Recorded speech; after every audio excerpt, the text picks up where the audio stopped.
Check this out. It's not every day you get something this big delivered. Inside this massive box is a very small Jeep replica worth just $3,000. Today, we're gonna take it out and we're gonna compare it to a real 1941 Willys Jeep. We've got some off-road testing. Honestly, this looks like a terrible idea. And a bit of fun. Oh, we're cruising. Welcome to Unboxed. Let's see what's inside.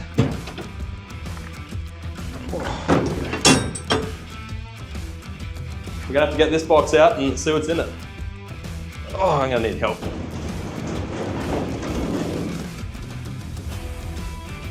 Let's get cracking.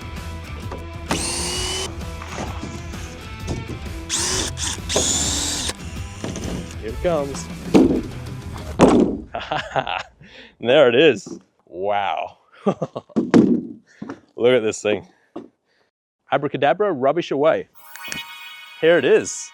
Let's see what you get for $3,000. That's all it costs for this thing. This thing looks great.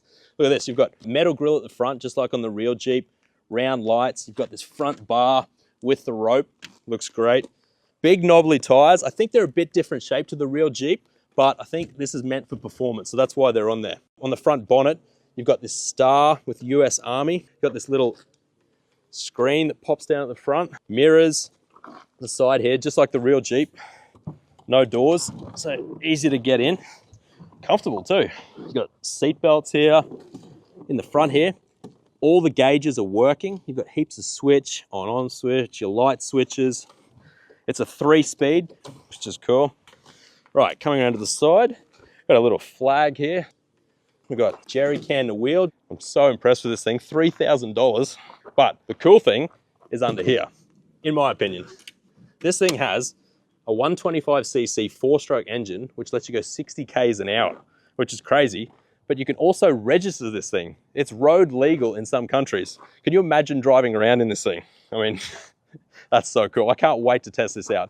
But first, we need to compare it to the real Jeep, which we're bringing in now. Sergi's on the way. All right, I'm in the OG. What's up? What have you bought me? This is the real one. Yeah. This car was built 50 years before I was even born. This might be the first time that yours is bigger. The real thing. That's right, this is the OG. Damn. Yeah, I think this is the oldest vehicle I've ever driven. It's 1941. Fun fact for you guys, this was the first ever vehicle to be called a Jeep. It was originally produced for the US military during World War II as a rugged 4x4 vehicle. And its legendary durability and off-road capabilities laid down the foundation for the entire Jeep brand we know today. First thing I'm seeing, the grills. Yours is horizontal. Yeah. Mine, I think, is the OG Willys. And actually, the way that you can know that is by basically the grill having 9 of these kind of intakes like that, right? That's how you know it's Willys or GPW. The tires on this are so thin, the old tires, the old original tires. I think the tires are literally thicker on this one. I'm assuming that's probably because these tires are probably harder to make this thin, but these wider tires, this thing's actually meant to be driven around a lot. It's an adult's toy. This was also supposed to be driven around, right? In war zones. Well, actually, they were designed to last 48 hours because that's all they were going to last in the war. Also, you have like the actual same kind of gear shifter. Yeah, 3-speed as well. This one's a 3-speed as well, a 2.225. It's very old. Yeah. I think these days we get like so much luxury. We don't have to deal with clutches. It's all automatic. If you lift this up, so this. Oh, that's heavy. Yeah, that is heavy. Yeah. Yeah, so basically, there you go. In Clip case that it's in. like, I mean, yeah. And everything, not a lot of automated stuff. This is all hand operated. Yeah, manual. Imagine driving along in a storm and having to. Yeah, but this has like a shovel, it has an axe. I think they call that your pioneer kit. Yeah. You got to cut some wood or whatever, like you're in the war, you got to clear a path. Or cut some, people. People up, yeah. Okay, I want to take a look at the back real quick, so I'm going to jump in. Yep. Because basically, at the back you have like a bit of a bench. And it's pretty tiny. I mean, I know that, people back in the day were also a little bit tinier, but, you can fit maybe 2 people. And what you have is you have these little bits right here, which, you can either put your foot there as a footrest, or if you're going through like some kind of off-roading turn, you can kind of slide your foot in there to get a bit of a grip on things. But what I'm kind of thinking is, okay, if right now we were on the field and we were getting shot at, I don't feel that protected, like they could have put some walls up in here, like the amount of seating space is reduced so much by the wheel arches, like There wasn't a lot of thought for comfort. So let's go to this one. I think that the back looks a lot more similar because the front grille is the first thing you look at. It also has no doors on the side. It's kind of the same vibe, but this, even though it's retro, it looks very modern, like very shiny, very new. Bit of a different setup here because this is only a miniature one. Yeah. You don't have the back area. You've got this backrest here instead. But, and look at the little telephone. You have a little phone right there in the middle. That's cool. It has a speedometer. It's got like a freaking compass. It's got fog lights, you know, high beams. And it's got the same kind of gear selector. You know, it's still a 3-speed, so they've like kept it authentic like that. Yeah. How's the space in there? Yeah, I mean, You reckon we can both fit? yeah, surely. I mean, a little bit snug, but It's a little bit tight. I'm going to show you quickly, you know, this one over here gets a little bit different. Oh, it's definitely different. Just wait till you see how we started up, the old-fashioned way. By the way, that's the owner right there. George. What do you think of something like that, the tinier one? Would you want to drive that? No, not for you. Okay, I get that. You know, everyone does their own kind of thing. It's got a hidden hand crank.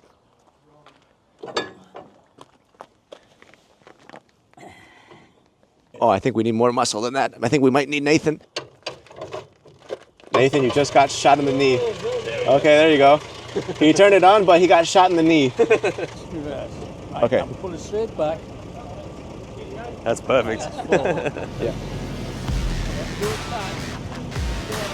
Okay, look, hey, you know. Wow. Okay.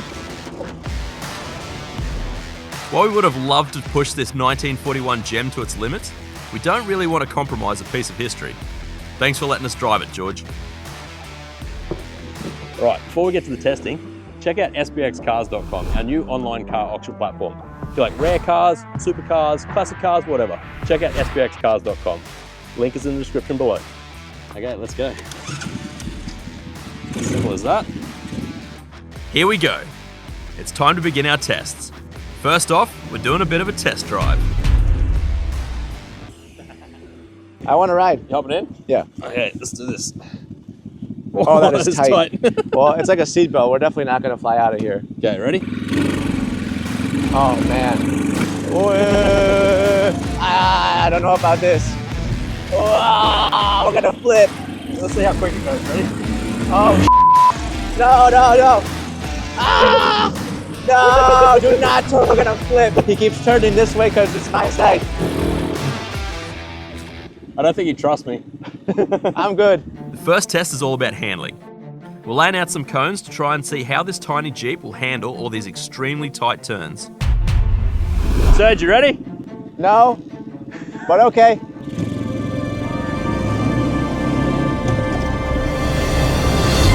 Clear. Oh, yeah. Oh, we're cruising. Easy peasy. Although the turn radius isn't great, I'm gonna say that. Oh, hey, look at the mound of mud. Successful first test for our little Jeep. It handled that slalom like a big boy. Cruising in my Chinese Jeep. Honestly, this looks like a terrible idea. This is the backyard Olympics. This makes no sense. There's like some random wood that we found. Our next test is a slightly dodgy one, as we attempt to drive the mini Jeep over a DIY wooden ramp, all in true British countryside style. Oh my God. I think this is kind of wide. This is first gear. I'm on first gear. Oh my God. Whoa, I'm completely hanging off. Ah! Oh, come on. I made all that progress. Don't give up, Sergi. You're so close.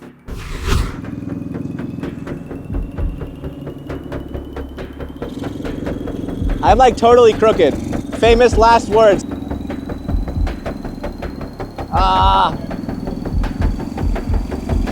I'm not liking those thorns. Oh my God. Oh, look at those sticks just pointing right up, you know, just waiting for you to fall on them. Pass. Sergi's face might not show it, but our mini replica made it through the ramp smoothly.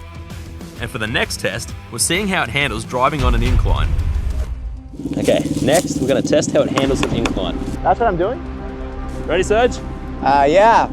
Let's do it.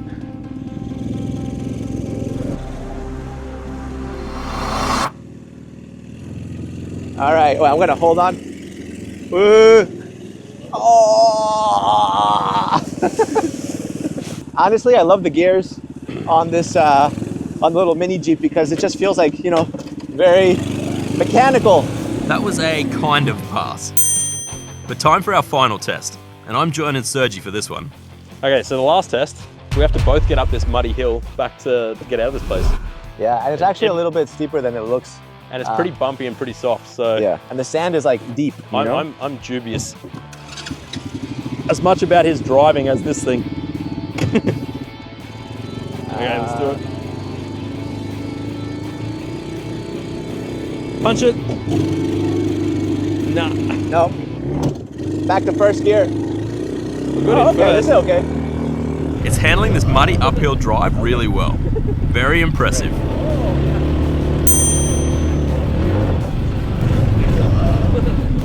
All right. That's it. That's the video for today. What do you guys think? $3,000. I think I might get one when I retire. This thing's great. Yeah, huge thanks to BetterHelp for sponsoring today's video. Like the video, subscribe to the channel, and we'll see you guys next time. See you next time. We're gonna drive off into the sun. Oh yeah.